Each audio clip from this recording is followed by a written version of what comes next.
than that. I put the two slides, empty slides, just before this. So, just immediately after it. But I wanted to start this because this is tied in to what follows. John said that it was given unto him, talking about the beast, to war with the saints and to overcome them, and power had been given him over all kindred and tongues and nations. In other words, there was no nation going to be untouched. And of course, you have to keep this in context. We're talking about civilized nations, because there were pagan people off out in the edges of the world, the Western Hemisphere, for instance, that Rome never touched. But he's talking here, the beast that he's talking about is the emperor, and then he keeps talking about the serpent, that old serpent, which is the devil, and he explained that. And so, who's serving the devil and causing all this havoc? Well, it's the Roman emperor. And it fits Domitian to a T, because he was so jealous of his throne that he even had some of his own family exiled out into the Mediterranean. He even had some of them killed.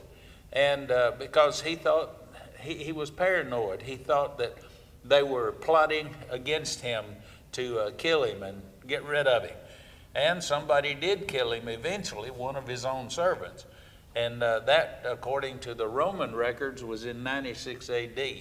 And that's why we date the book of Revelation to about that time, because when John said these things must shortly come to pass, the word shortly in Greek means it's soon. It's not going to be forever and ever, before it happens. And that's why we date the book of Revelation to about 96 AD, 95 or 96. And so the beast then is the Roman emperor that he's talking about. And Rome, when they began to expand, finally after they defeated the Parthians, they just kept going, and they went to the borders of India, just like Alexander the Great had.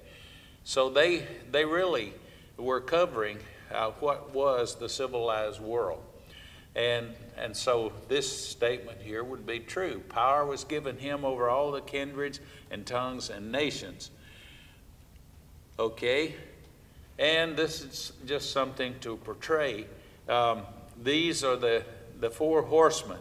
And they're the ones, and a lot of talk. I think we've already talked about the four horsemen before. Well, I know we have, but it's been a while. But they represent famine, they represent war, disease, and then one of them is just portrayed as death with the grave following after it.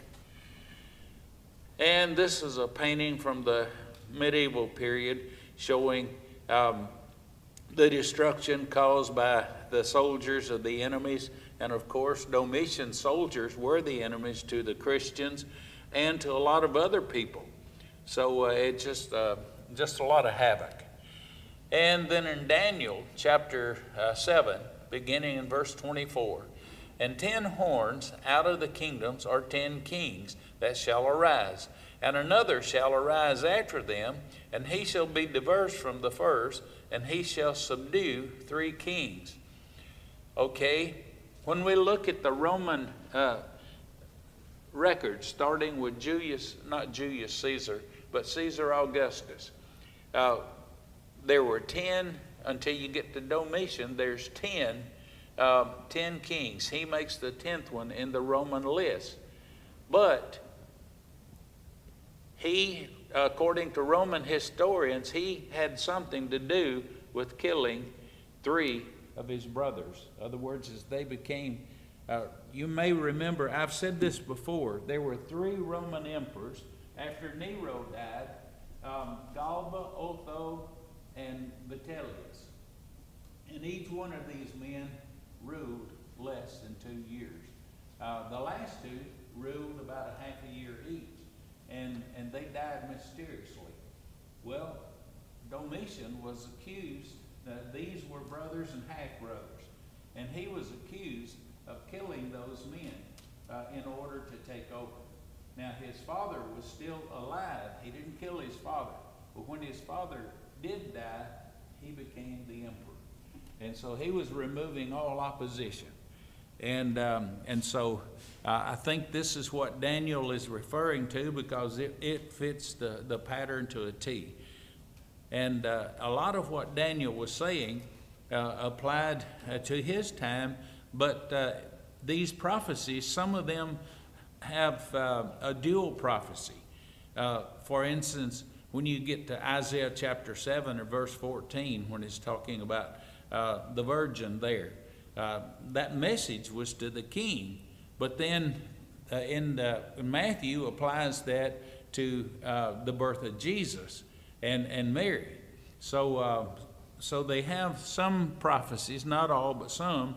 You find them being repeated again. Okay, verse 25, and he shall speak great words. This is the beast that has power over all of these other people, and has subdued 3 of the kings. In other words, 3 of the emperors before him. Daniel is referring to them as kings, but the Romans, they were the same thing, but they referred to them as emperors. And so he shall speak great words against the Most High. Of course, that's God, we know.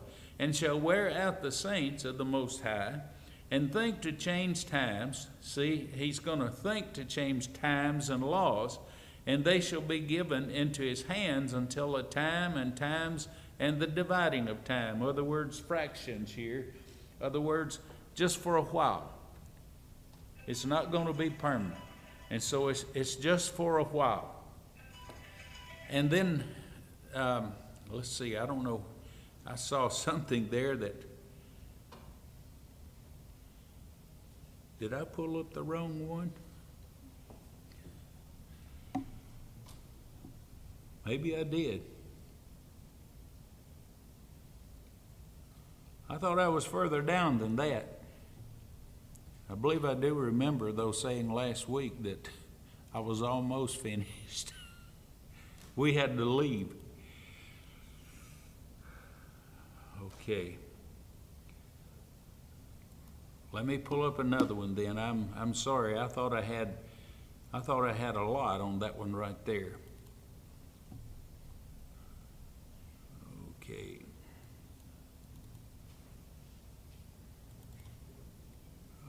Okay.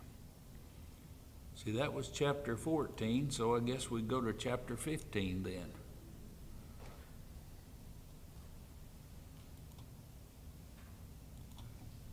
Okay. And of course these follow. And then John, after he sees the beast has been given power, did that complete that chapter or not? I don't quite remember that verse, how much we discussed 13 and verse 9, but some of these others can correct me. Okay, did I jump too far ahead?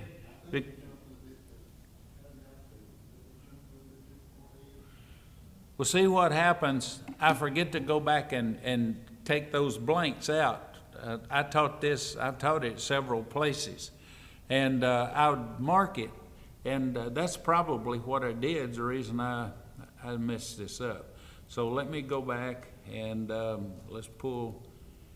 Well, I'm going to have to do what I started to do there. So you don't think that we haven't even talked about chapter 14? Okay. Well, then I've got 99 slides minus the 6th. I'm sorry about that. Okay, so we can start with verse 1. I'll have to go back and delete all of those things that the only way I can mark these is just put some blank slides in it, and that tells me where I got to a starting point. Okay, so verse 1, it should be what?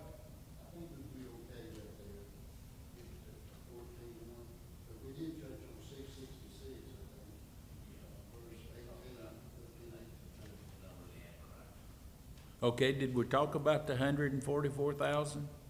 Okay, well then, the 666 gonna appear more than one place anyway, so maybe, and I might have jumped ahead just to make a point or something. Okay, Revelation chapter 14, verse 1.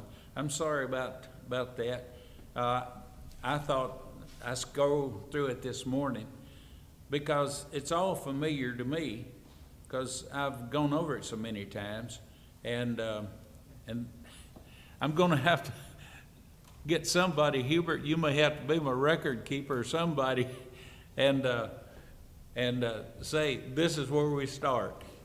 That'll avoid the rest of this. Okay, and I looked, and lo, a lamb stood on Mount Sinai, and with him 144,000, having his father's name written in their foreheads. Now, this definitely has allusion back to Old Testament passages too, as we're going to see. This is just sort of a painting that lady, I keep referring to her paintings, was from Texas. This was her idea, or the image she had in her mind about the 144,000 standing around the throne.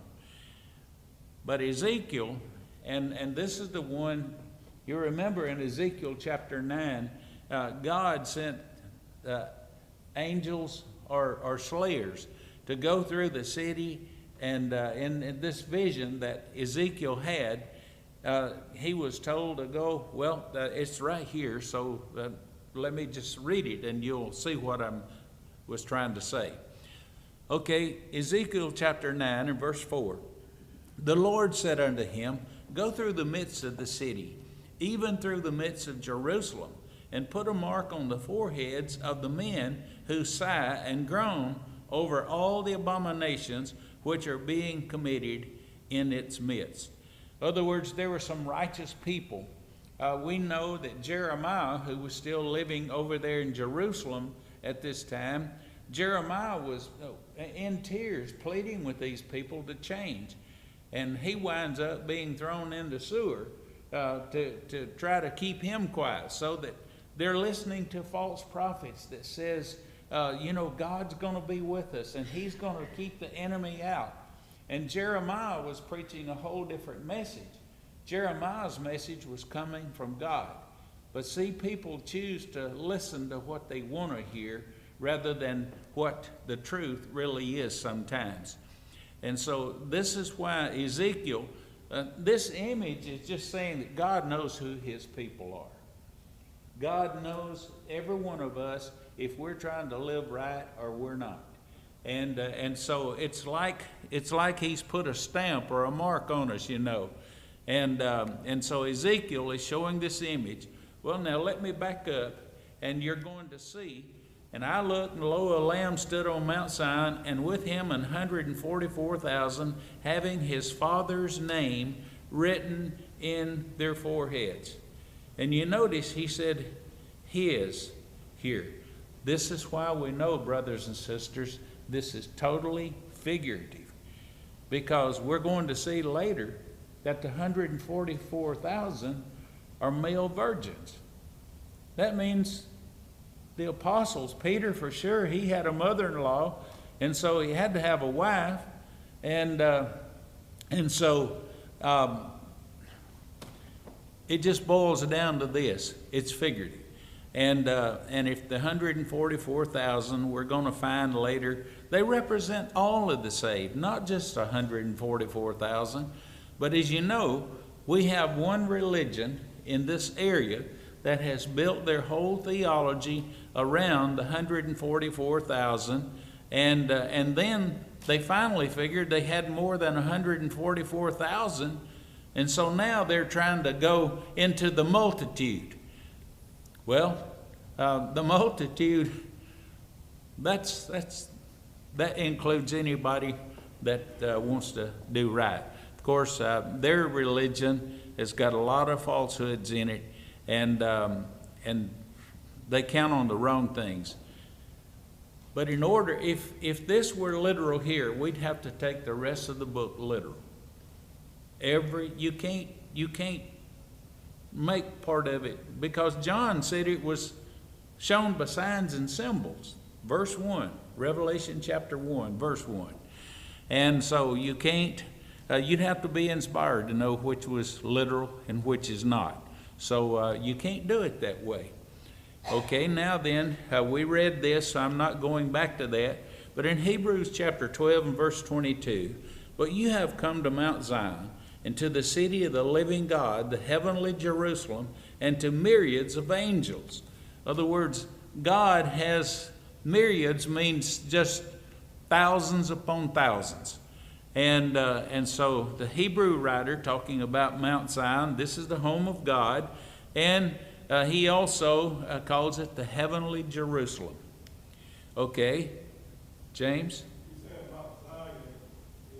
Is he naming heaven? Is he talking about heaven?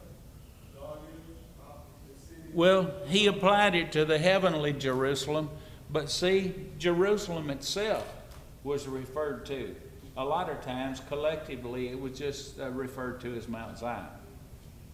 And there were, let's see, I believe there were 5 hills in Jerusalem, and one of them was named Mount Zion, and I believe that's the one the temple was built on. I'd have to go back and check in my Bible geography book, but I believe Mount Zion is the one that the temple was actually built on, Temple Mount. So each one of those little hills, what we would call them, but they call them mounts. I've just been into Yucatan for 8 days, and they've got a place down there called Kilpatrick, which means the city of 2 mountains. Well, guess how high those mountains are? They're probably not more than 35 or 40 feet above the rest of the land down there. But that was the Mayan name for it, Motu, or Kilpatrick. There's another town called Kilpatrick, and one called Mutu. Confusing. Herbert? Herbert? Hebrews 12:22 says, but ye are coming to Mount Zion, and unto the city of the living God, the heavenly Jerusalem, and to an innumerable company of angels. Yeah. Yes, many, just like he told Abraham about your descendants will be as numerable as the sands of the sea. In other words, who can count the sands of the sea except God? And so that all fits. Okay, in Revelation chapter 7, verse 3, he says, do not harm the land or the sea or the trees until you put a seal on the foreheads of the servants of our God. So as early as chapter 7, when we talked about that, we saw this verse and we discussed it, how that God was, it's like he was putting a stamp or a seal of protection on his people. They were the ones that were going to be faithful. And then verse 4, then I heard the number of those who were sealed, 144,000 from all tribes of Israel. Now, this is definitely figurative, because how many of you are the tribe of one of the tribes of Israel? There's none of us, not in here at least. So it's figurative, and you have to understand that as you're going through. Okay, verse 2, and I heard a voice from heaven as the voice of many waters. Now, the key word here is as. Didn't say it is, it's as. In other words, it's similar. And I heard a voice from heaven as the voice of many waters, and as the voice of the great thunder, and I heard the voice of harpers harping with their harps. People try to use this to say, see, it's okay to have instrumental music in worship. This is in heaven. This is not down here. You don't find anywhere in the New Testament where they had instrumental music in the church. And our historians, even the Catholic historians, tell us that the first time it was used was in the 800s, and that was under Charlemagne. So 800 years later, they finally introduce it. Okay, So this is just describing, all of this is attention getting. And if you don't believe it, that great thunder, just ask Brenda how she reacted when that transformer blew up in her yard Friday night. That's when she started looking for a safe place. So, and she pays attention to lightning too. So it's an attention getter. Sometimes they use trumpets. Sometimes they use the harpers singing. All of this is to say it's announcing something important. That's in royal courts, even in medieval times, up to medieval times, they would blow a trumpet when the king was about to speak, or somebody that represented him with a message. They'd blow a trumpet, get everybody's attention, and then they would present the message. So that's what John is saying here. He's getting ready to say something. Okay, Ezekiel 43 and verse 2. I saw the glory of the God of Israel coming from the east. His voice was like the roar of rushing waters, and the land was radiant with his glory. So here Ezekiel's talking about the glory of God, but he's also talking about his voice is like rushing waters. If you want to get a real good picture of rushing waters, go to Niagara Falls. You know, that roar, it's even more constant than the sea. Brenda's sister-in-law went with them to Gulf Shores one time, and they had rented an apartment a condo from our friend Randall Hester. And Brenda's sister-in-law, Sherry, couldn't go to sleep because the water. We love to hear the water, but she says, does it ever stop? Well, you go to Niagara and it's not going to stop, and until everything runs dry. But anyway, that sound, that's what he's portraying. I think of Niagara Falls, or some of you may have been to the Cumberland Falls on the Cumberland River up in Kentucky. That's called Little Niagara, and it's one of the two waterfalls in the world where you can see a rainbow from the moon shining, because both of these waterfalls, Victoria Falls is the other, they're dropping their water due north, and the moon, the way it's shining, shines right down the throat of that, and it creates like a rainbow. Only two places in the world you can see that. And that waterfall it's pretty noisy, not near as much as Niagara, but it's pretty noisy. So Ezekiel is using rushing water here to try to describe the volume more than anything else of God's voice. And then I thought this was interesting. I found this poem that was taken from the Book of the Dead, and this poem is called the Way of Death. Egyptian Song of Harpers. Increase still more the good things which you possess, and stop worrying. Do what you feel inclined to do, and will give you pleasure. Enjoy yourself while you are here, and don't worry until the end comes. Enjoy each day to the fullest. For to be sure, no one can take what he possesses with him. Now, I thought that interesting, since they crammed those tombs of the kings and queens with all kinds of golden things and chariots and servants. So I thought that was unusual that this was written in that big collection. And in the library at school, Jamie's got a copy of that Book of the Dead. And so you can find this in it. And it was translated by a fellow by the name of Fairservice. When I first saw it, I thought it was fair service, but it's Fairservice. Okay, And for to be sure, no one can take what he possesses with him, and no one who has passed can return. And so they're describing death, but they're also that's what the harpers were saying in the Egyptian world. Okay, Revelation chapter 14 and verse 4. These are they which were not defiled with women. Okay, now these who? Well, let's go back to verse 3. See, but the 144,000 which were redeemed from the earth, and then when we get to verse 4, these are they which were not defiled with women, for they are virgins. And see, the word virgin here is masculine. It's not feminine.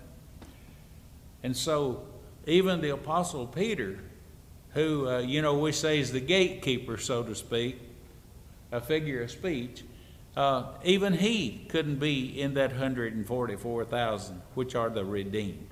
So notice, let's read the whole thing then. These are they which were not defiled with women, for they are virgins. These are they which follow the Lamb whithersoever he goeth. These were redeemed from among men, being the first fruits unto God and to the Lamb. And so these were all, and the 144,000, what is that? 12 times 12, isn't it? Only in this case, it's 12 times 12,000. See? And that gives you the 144,000.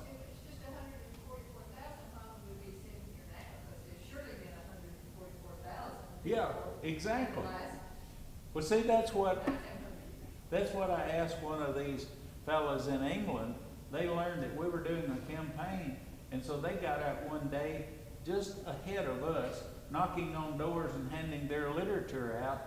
And of course, as we were getting to the doors, they were slamming the doors in our faces saying, "Your people have already been here." And finally, I asked one of the fellas, I said, "Did they leave any literature?" And he said, "Yes, here, you can have it." And it was Watchtower. And so Chris Cole was with me on that campaign, and we were knocking doors together. And I said, "Chris, let's go find the guy that's leading this group. We got to put a stop to this." And so when we found him, I started asking him about the 144,000. I said, "Do you know any women in this 144,000? He named off 3 or 4 sisters. Yes, this. And I said, "Let's open that Greek Bible you're carrying there with you." And I showed him. And he didn't know what to say, because the word is masculine. That would exclude Mary, the mother of Jesus. That's how ridiculous pressing these things to make them literal. Well, the Jehovah's Witnesses have stopped the 144,000, and now it's a multitude. So they finally got boxed in with their own doctrine and had to change. Okay, yeah, and Jackie's right. None of us, if it's only 144,000, that was already there according to John when he was writing this. So the rest of us can just hang it up. But it's not literal. John is just saying that these represent the saved. And 12 times 12, see, if you remember when I gave you that list of numbers, I said the number 12 represents completeness or wholeness in religion. You've got 12 apostles, represents the New Testament. You've got 12 patriarchs from the tribes of Israel, one for each tribe, represented from the Old Testament. But when you get to Joseph, how many possessions did his descendants get?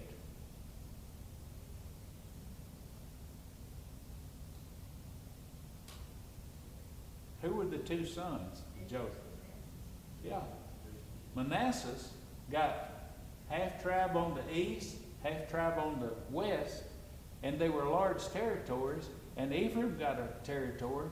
So Joseph's descendants got 3 possessions. where the others, the Levites, didn't even get one except for the 6 cities of refuge.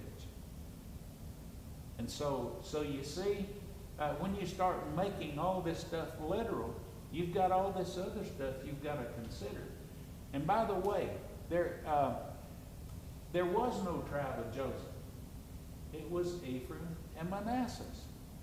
But when you read through the 12 tribes in here, guess what? Joseph is called a tribe in there. So it's figurative, brothers and sisters, or else John was really confused. He must have been having dementia when he was writing this. And we know that's not the case. Okay, Revelation 7:4 again. Then I heard the number of those who were sealed, 144,000 from all the tribes of Israel. See? And when John had already listed these tribes, he didn't list, I forget which one he left out, but he put Joseph in his place. Okay, in verse 5, and in their mouth, in whose mouth? The 144,000 was found no guile, for they were without fault before the throne of God. Now, how can they be without fault before the throne of God, since Paul says all have sinned and come short of the glory of God? Yeah, purchase. Exactly. That's that redemption scheme. And so they were people just like us, but they, as we'd say in Southern English, they messed up. Yeah. Is there anything significant happening in here with the computer?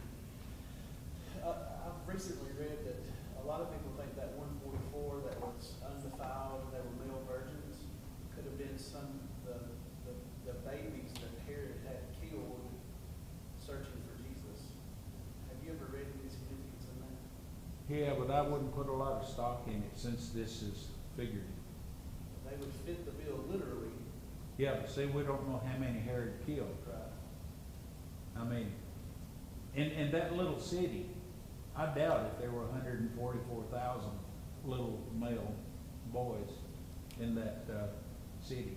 That's what that was. See, it's a small. Yeah, I thought it was interesting how people try to put definitions on it, like you just said. Yeah. Did y'all hear what Chris said?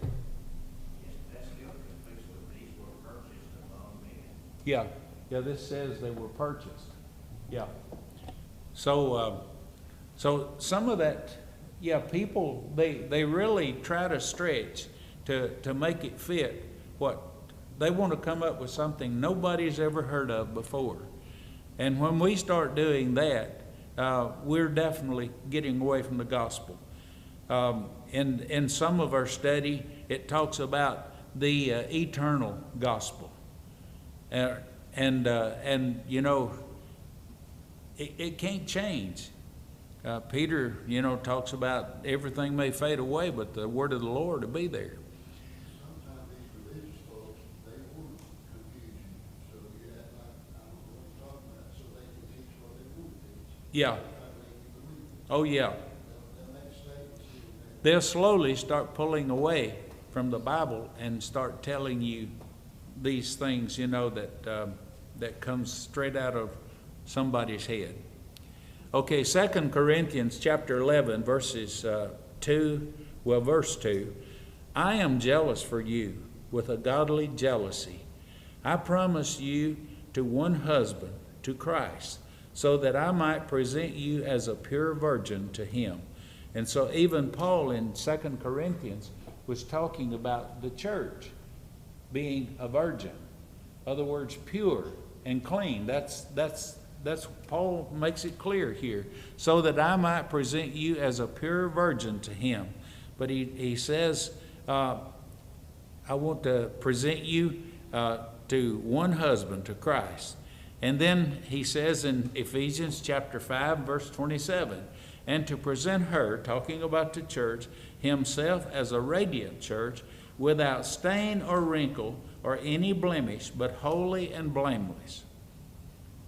back to that question I asked about how can they be redeemed when mankind, they're the only one that was perfect, that never sinned, was Christ. And we know that. That means all others of us, even when we're doing our best sometimes, we disappoint God. But that's what the blood of Christ is for. I just taught Colossians and Philippians in the Yucatan, and in those two books, Paul talks about a lot about the importance of that blood and how that we're redeemed and how that the grace of God comes upon us because we have allowed that blood to cover our sins. When we become Christians, we're saying to God, I want my sins dealt with. And then His grace starts working. And that's how we're presented blameless before God. It's through the blood of Christ and the grace of God that we can be perfect in the sight of God. And so that's what Paul is he's saying here, that the church is going to be blameless. Okay, in verse 8, John says, another angel followed. And when we go all the way back into, I believe it's chapter 7 and verse 3, there he makes a statement very similar, only the message is different. Here, another angel followed, saying, Babylon is fallen, that great city, because she has made all nations drink of the wine of the wrath of her fornication.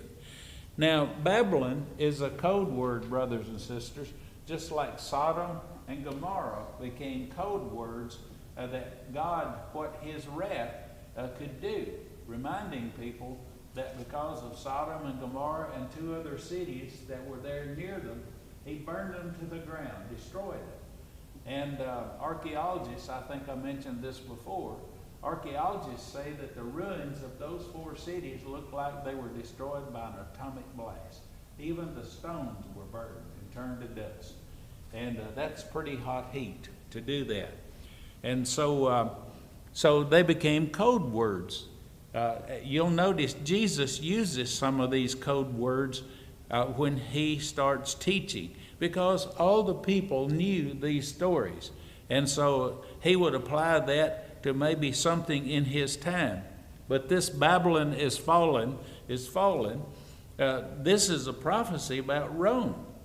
Because this Babylon, why would He be saying Babylon is fallen? It is already fallen. It was destroyed or it was conquered by the Persians in 538 BC. So over 500 years before Jesus was born, that city had already been dealt with, and there was never again a Babylonian empire. So this is a code word that Rome is going to get what Babylon got. And you notice here, he talks about because she has made all nations drink of the wine of wrath. But now later we're going to find out that God's got some wine of wrath too, and it's going to be unmixed. And I'll explain that when we get to it. Okay, this is what archaeologists, some archaeologists painted this picture based on the ruins that they found and certain locations of temples and palaces and things like that. And so it's just an artist's conception, but at least he had, a pretty good idea of the layout of the city. And then this is a picture of Babylon being overthrown. And of course, Rome's going to be dealt with in the same way. When Odoacer and the Germans come in, they take the city. And they spared the Christians because, oddly enough, those Germans were sort of perverted Christians. By that, they weren't following the true doctrine, but they claimed to be Christian. And so they didn't destroy any of the houses of the people that they could identify as Christians. And so that was part of the salvation of Christians there. But Babylon, and in this case it's going to be Rome, is going to be overthrown. And it's going to be a violent overthrowing. Now, I didn't get through all of those. Well, it's about 10 minutes till. I don't know, we may have to take a potty break. Yeah, that's... I was waiting to see if anybody caught that. Okay, so that has got us through verse 8. And so, Ronnie, you want to mark that down?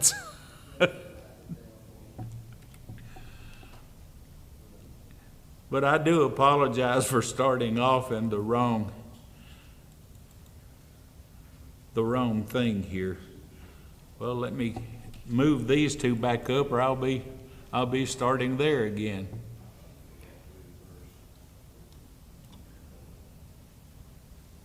We got through what? Verse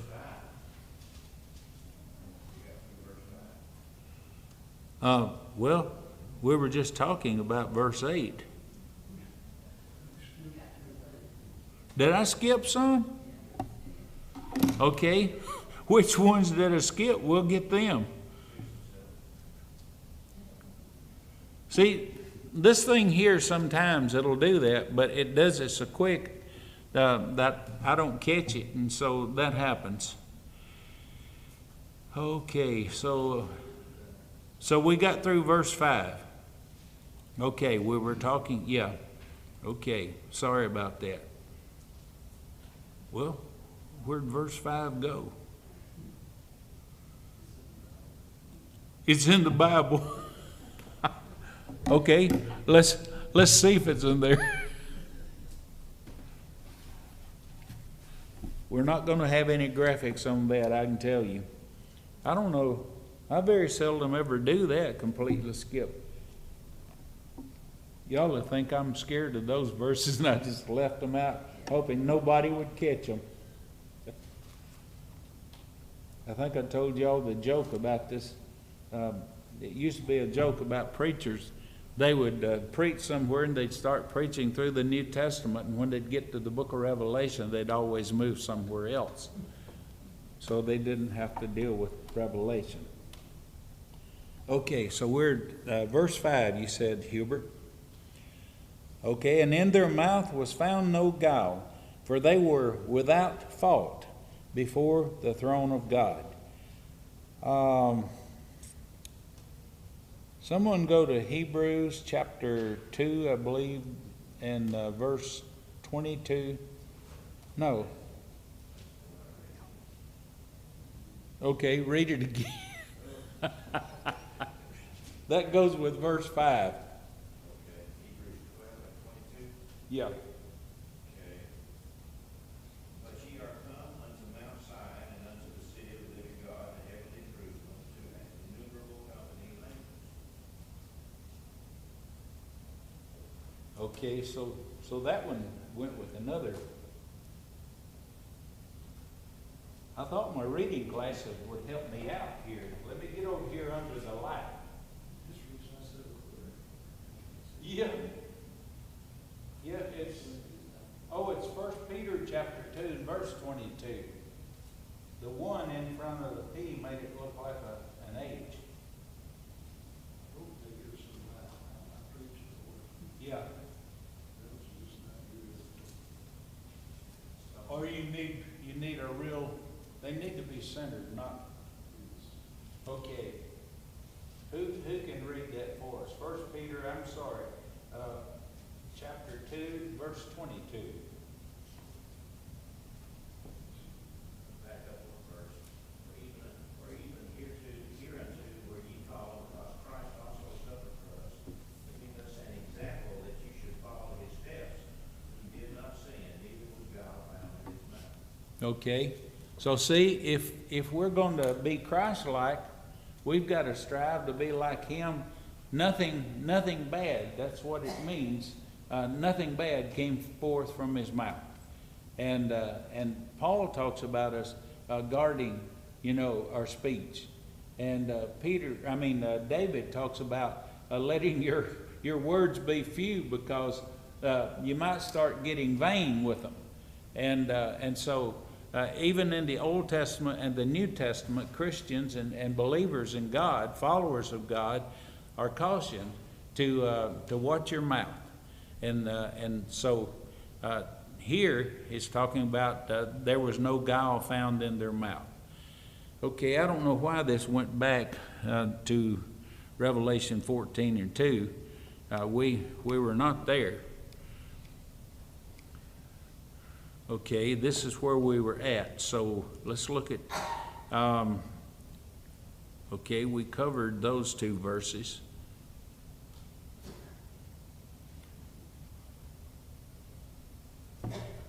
Oh, we're not on that. That's why. We're looking at the Bible. I'm sorry. I'm going to stand over here in the light so I can see this, and I won't be calling out the wrong thing. Okay, in verse 6, and I saw another angel fly in the midst of heaven, having the everlasting gospel to preach unto them that dwell on the earth, and every nation and kindred and tongue and people. Now remember, he's already said that the beast had been given power over every nation and tongue and kindred.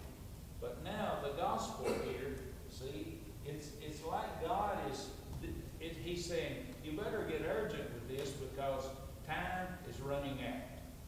And for the setting of the book of Revelation, it is running out because the beast, as he calls him there, that's the emperor. He's the main servant of the devil in doing all this. He could stop it all if he wanted to. And so he's being called the beast in this, and his time is running out. And it's interesting that after Domitian was killed, Nerva became the next emperor, and Nerva was a good emperor. He stopped all that persecution. But then his son Trajan comes along, and Trajan didn't start it, but he allowed some of the governors to start it, like Pliny and some of the others, and he tolerated it. But see, Nerva just put an end to it while he was king, or while he was emperor. So you've got then these good emperors, and then you have the bad ones that come along and try to undo everything that the good ones did.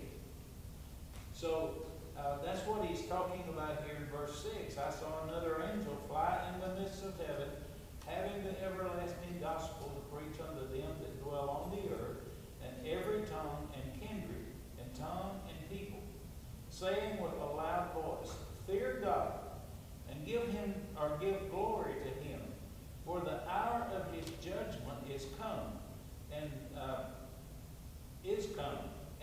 worship him that made heaven and earth and the sea and the fountains of water. And that's where I don't know how I skipped that, but I went from there on my PowerPoint from verse 5 all the way to verse 4, all the way down to 8. So we've talked about Babylon as fallen. But now, in verse 7, here's that loud voice. They always some way. It's like rushing waters, or it's like the thunder, or a great wind, or something that always projects a noise or a loud thing to get your attention. And so saying with a loud voice, Fear God. So that's the everlasting gospel that's being preached. And it's going to be preached to everyone. You see, God had a plan even before he created the earth. So that makes it eternal. It was before time began on this earth. And what he said is going to still be the same when this earth is gone. And so it's eternal in that sense. It's unending. It will never be void. Are there any questions about any of these verses here, the ones that I had skipped? Verses 5, 6, and 7. We know what the guile, having no guile in their mouth, and that was alluded to in the 144,000 which represent all of the saved, not just the number 144,000, represents people of every nation, men, women, young people that have obeyed. And so it's going to be everybody that has obeyed the gospel and tried to live the way God wants them to. So that's what the 144,000 is about. But you've got to strive. You've got to watch your mouth. That's one of the things about the guile. That always is connected some way.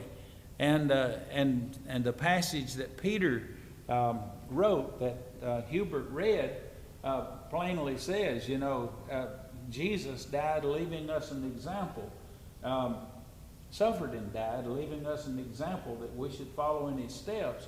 And then he goes on in and says, in whom was found no guile. In other words, you couldn't find anything that would sort of stain his life before God. And so we have to try our best to live without, we shouldn't just be like that Egyptian song, do what we want to do because we're not going to live long and enjoy. That's what people that don't believe in God do. So I'm going to end with this because it's 30 seconds before 12 o'clock. Now, verse 8 is a different story than this now. Now, verse 8, you look at that was Yeah. symbolic.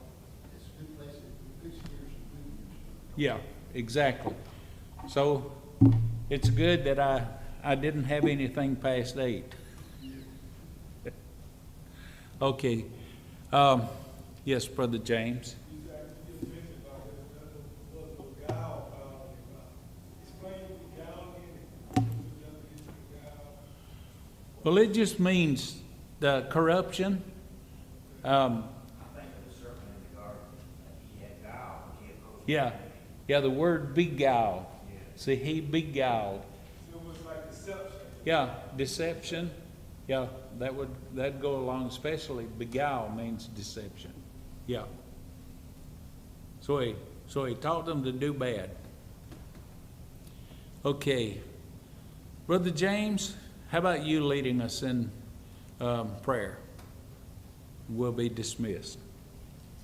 All in that we grateful to be here this morning to quote the word. Thank you for your name. This lesson. Trust that you learn something from it. Help us to live our life the way that no God we found in our mouth. We will always speak encourage others to obey the gospel. Thank you for this beautiful day. Please forgive us of our sins. And everything in Christ's name. Amen. Olive Garden is the eating place today. Yeah. She needs hands raised so that she'll know how many to tell them.